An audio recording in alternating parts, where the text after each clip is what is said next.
welcome back again from Tampa Bay. Today I've got the full review of the SHOEI Transitions lens for my RF 1200 helmet. This is a stock shield on here. I've got it inside right now in the dark. This is one of my studio spaces, and it is perfectly clear inside. So we're going to take it through a bunch of different things. I've got one of my pro cameras here with manual controls, so I'm going to be able to show you exactly what the changes are going to be. If you're trying to do this on a GoPro or anything with automatic exposure, you can't do that. So it's going to be a little tricky, but I'll get it done for you. Okay, so we're set up outside, obviously direct sun. It's just slightly in front of the camera, mostly overhead. Pretty much as bright as it gets. I'm in mid-Florida, so pretty much the brightest you're ever going to get, apart from maybe parts of the desert. What I'm going to go and do right now is grab the shield, which is still inside, and I'm going to put it right in front of the camera here, and I'll hold it there. We'll see real time. Of course, you can fast forward to the end if you want to, but I want to see exactly how long it takes in real time to go from dark to light, and then we'll go back inside. I'll actually go in the garage into shade, because that's more outdoor conditions, and we'll see how long it takes to go back to clear. So here goes clear to dark. We'll see how long it takes. Now remember, these camera settings are on manual exposure, so everything you see is the shield itself changing. I've just got it held in front of the camera here, so this is how long it takes, say coming out of a tunnel into bright light.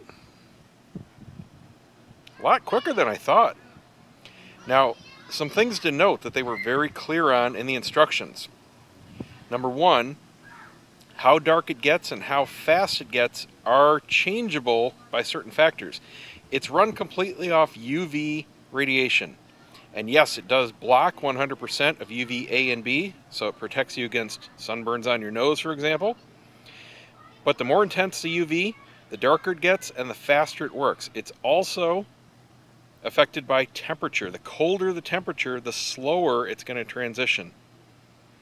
It's also affected by age. You have a finite number of transitions before it starts to deteriorate. They recommend every couple of years replacing the shield. So that's something to consider, because this is darn near $180, $190, depending on where you get it from and how much shipping is. Okay, so it's definitely gotten as dark as it's going to get. So for me, this is it. That's the difference in Florida on a bright sunny day. So now, let's go inside into the garage here.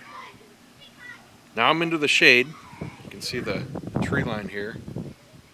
So I'm into the shade, and we're going to see how it lightens back up. I'm still exposed for the same settings. They also said it takes longer to go from dark to light. And they specifically say in the instructions, for example, if you're going into a tunnel, flip your visor up, because it does not transition that quickly back to clear to be safe. Which is kind of what I figured.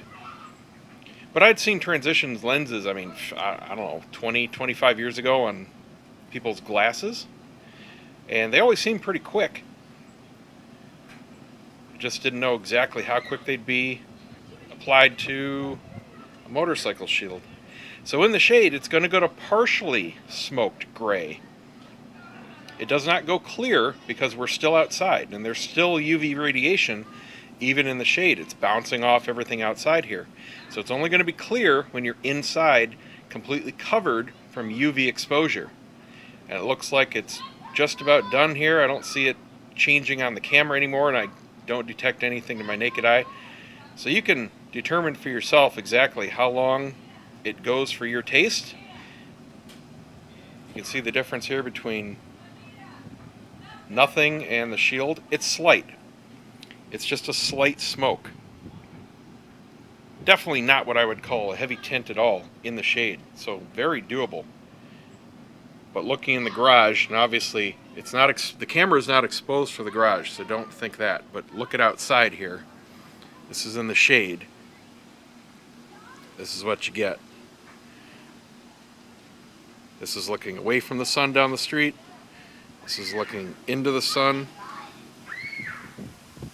I want these videos to kind of help you out and determine if you want to buy a product or not. So let's go back into the sun.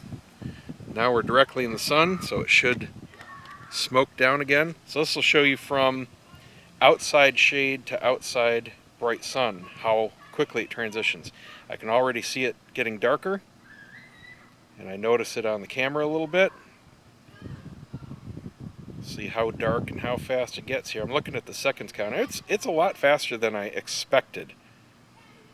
I'd seen figures of about 2 minutes, which I couldn't believe would be accurate. But maybe that's up north in the cold, because like it said, it will be affected by temperature. Down here in Florida, it's going to be as fast and dark as it gets. So, I dig it.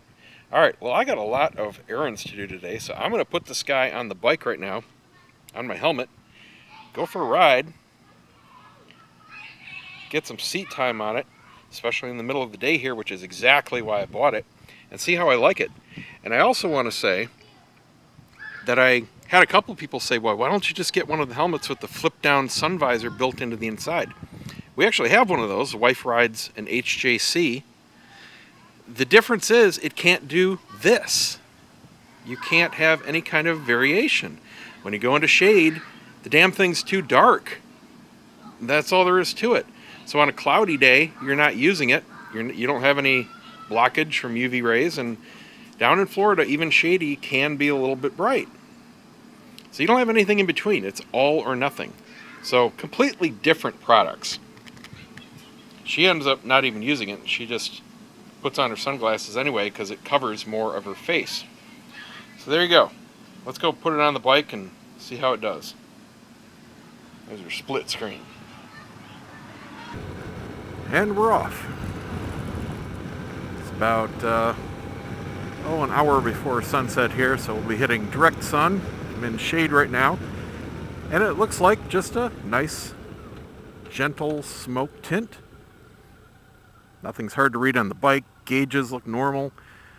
Got the wife on the back here. We're heading over to a couple stores. She needs to go to a shoe store, and I have to go to Best Buy, get a replacement camera. Now I'm going into direct sun, and it's still a bit bright. We'll see how long it takes to get comfortable here. Definitely an improvement over a totally clear shield though. It's really hard to gauge exactly how fast it's transitioning because your eyes adjust. It's not like looking at a camera. But going through the tree shadows here, I can definitely tell that it is tinting. Because when I'm in the shade, it's very noticeable. It's very natural. I thought it would be a real big difference, but it's so gradual you don't notice it's happening. It's adjusting along with my eyes, and it looks great. I'm not having to tip my helmet down. Usually when I ride into the sun like this, you might see my camera dip, and that's because I'm tilting my head down just enough so that the rim of my helmet at the top of my visor blocks the sun. So it's not that the camera's pointed down, it's my head pointed down, but I don't have to do that. The sun is in my vision right now, but it's not glaring. I can also see through the tint of the car in front of me, not quite like a polarized lens, but it's really cutting the overall glare. Another side benefit, I guess. And I'm not having to squint at all. This is really cool. It is just about the perfect amount of tint. I was afraid it's going to be too dark. That's one thing I can't stand. We've got dark, basically limo tint on one of our cars, and you can't drive the thing at night. You got to put the windows down to make a turn. But no worries with this.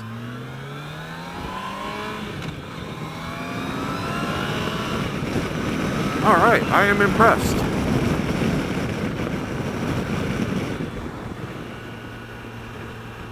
Yeah, completely natural. There's just nothing that pops out. Definitely recommend it. Not the cheapest option, I have to admit it, and I don't like the fact that it has a limited number of transitions. They didn't give a number, they just suggested that after a couple years when you notice it slowing down, replace it.